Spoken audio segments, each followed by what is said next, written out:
السلام عليكم ورحمة الله وبركاته. الحمد لله الذي لم يلد ولم يولد ولم يكن له كفوا أحد. أشهد أن لا إله إلا الله أشهد أن محمدا عبده ورسوله. أرسل الله بالهدى ودين الحق ليظهره على دين كله وكفى بالله شهيدا. ما بعد. Baada ya kumhimidi Allah jalla sha'anu na kumtakia rehema na amani Mtume Muhammad sallallahu alayhi wasallam, leo nimekuja na maudhui kidogo, maudhui hii ambayo kusoma kuhusu dawa. Je, dawa ni nini na dawa gani hafaa tuzitumie ili matatizo yetu, maradhi yaweze kupungua, kwa sababu tumekuwa brainwashed na vyakula ambavyo havina afya kwetu. Sasa nimekuja hapa leo na somo hili ili tujue, je, ni dawa gani ama vyakula gani nafaa tutumie, alafu baada ya hapo tutaingia katika somo la tumbo, tatizo la tumbo, mtu kutopata choo. Jambo ambalo tutaliongelea sasa hizi inshallah, Mungu akijalie, tuongee kuhusu asali. Asali, je, asali hii vipi? Ambao katika wanazuoni wanasema kwamba huwa sayyidul adawiya, hii ndio ni bwana ya madawa. Hii ndio ni bwana ya madawa. Madawa yote basi bwana wao ni asali. Na Allah amesema katika Qur'an, fihi shifaa linnasi, fihi shifaa linnasi, ndani ya hiyo asali kuna uponyaji wa watu na kuwaponya watu. Ni bwana wa madawa yote, na ndani ya asali kuna uponyaji mkubwa. Sasa hii asali itakana itumike kwa mambo mingi. Kala Nabii sallallahu alaihi wasallam, bwana Mtume Muhammad sallallahu alaihi wasallam alisema, alaikum bisina wasanut fihim shifaa min kulli daa illa sam, shikamanani na sina na sanut, ndani yake kuna dawa, ndani yake kuna dawa isipokuwa sam ni, akaeleza kwamba sam ni mauti. Na hii wasanut, hii sanut nayo akasema kwamba wanaivuna, akielezea kwamba ni asali. Hii sina ni msanamaki. Hii ni dawa ambayo yatusaidia kwenye mambo ya tumbo, kwa sababu maradhi mingi ya mwanadamu yatokana na tumbo. Maradhi mengi ya mwanadamu yatokana na tumbo lako, vile vitu tunavyokula. Sasa wakati umetumia asali, umetumia na sina, basi itakuwa ni yenye kufanya ile digestion ikawa ina urahisi mno. Yatibu kila kitu, maradhi yote yatibu asali, isipokuwa umauti tu, kifo ndio ilizitibu. Kwa hiyo tushikamaneni na asali. Mtume Muhammad sallallahu alaihi wasallam alikuwa katika kila chakula chake basi alikuwa akiweka asali.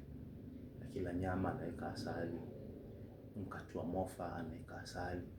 Kila chakula basi ndani yake yuweka asali, kwa sababu asali ni dawa ya kila maradhi.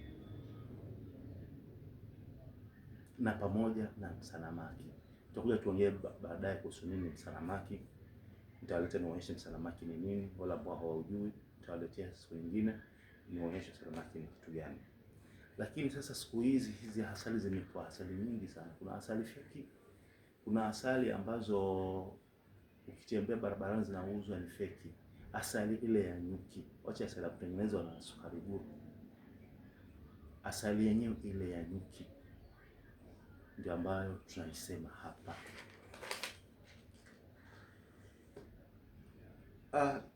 Tuangalie katika hali ya mustahalati, laxatives, msani fi mustahalati, vilainisho nafanya tumbo litalainika, vilainisho nafanya kwamba ukawa digestion yako ikawa na urahisi. Kuna watu ambao wanasumbuka, mtu anamaliza mwezi hajapata choo, mwezi umeisha hajapata choo. Na hususan wakati nimekuwa Mombasa, eneo ya Marikiti, na mama mwingine akaniita akaniambia, naomba unisaidie, mama yangu ana mwezi wa pili hajapata choo na ni diabetic, yuko na kisukari. Ikiwa upati choo, diabetic itapanda kwa kupanda, haitashuka.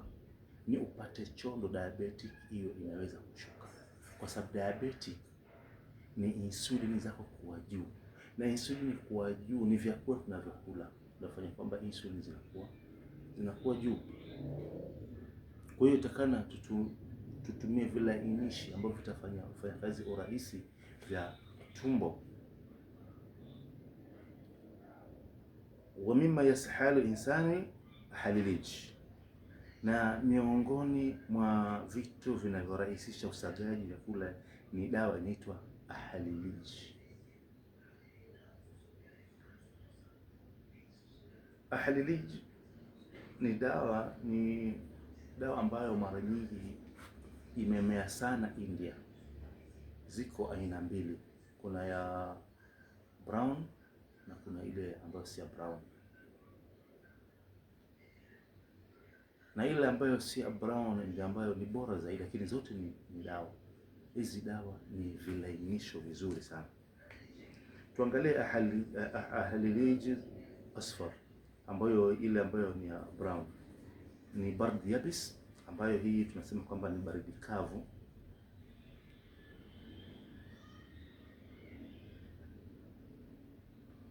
Na mu'tadil malin yashalu safrai ishala muhakama,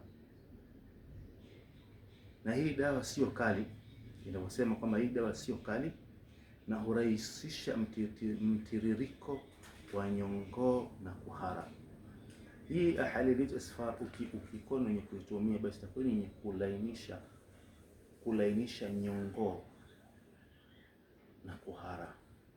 Hivyo maanisha kwamba hata ukiwa na diabetic, ili dawa inasaidia kwa watu ambao wana diabetic. Inshallah nitafanya video nyingine nitaletea hii dawa, naonyesha ni dawa na gani ikoje, maana wengine labda hawajui mbona ahaliliji ni dawa ya vipi. Kwa hiyo inafanya kazi kwa urahisi ya kuharisha na kutengeneza nyongo yako.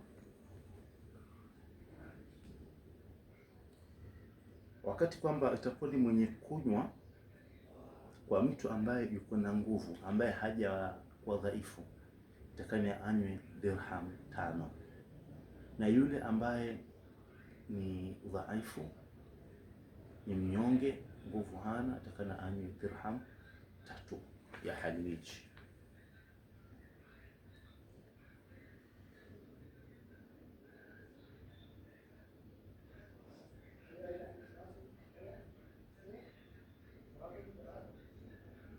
Lakini kabla haujainywa, natakana mwanzo uiponde, uitoe yale maganda, alafu uiponde na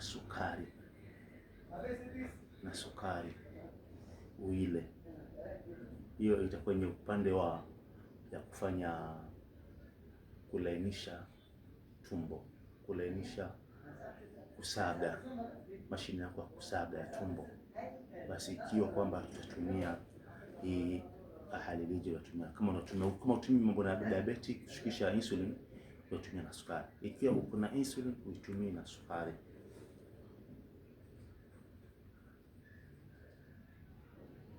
Na utaiponda na sukari, no asali. Hii sukari ni asali, utaiponda na asali na utakunya katika tumbo ambalo halina kitu, tumbo tupu.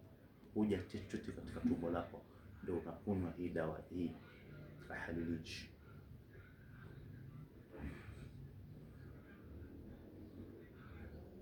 Kwa hiyo hizi dawa ziko aina mbili, na zote hizi ndio zazitumia ya brown ama ya rangi nyingine. Kwa hiyo zote zitakuwa zenye kufaa. Inshallah siku nyingine nitaleta hizi dawa, nitakuja nazo ili niweze kuwaonyesha. Basi kwa tiba zaidi, kwa maelezo zaidi, usikose kuwasiliana nami kwa namba 0708 42 49 02, 0708 42 49 02. Hiyo ndo namba yangu, tutatafuta kwa namba hiyo. Mimi kwa sasa bado niko North Eastern, lakini natarajia kurudi Nairobi baada ya wiki na hiyo inakuja Nairobi, alafu pia nitakuwa Mombasa inshallah. Karibuni.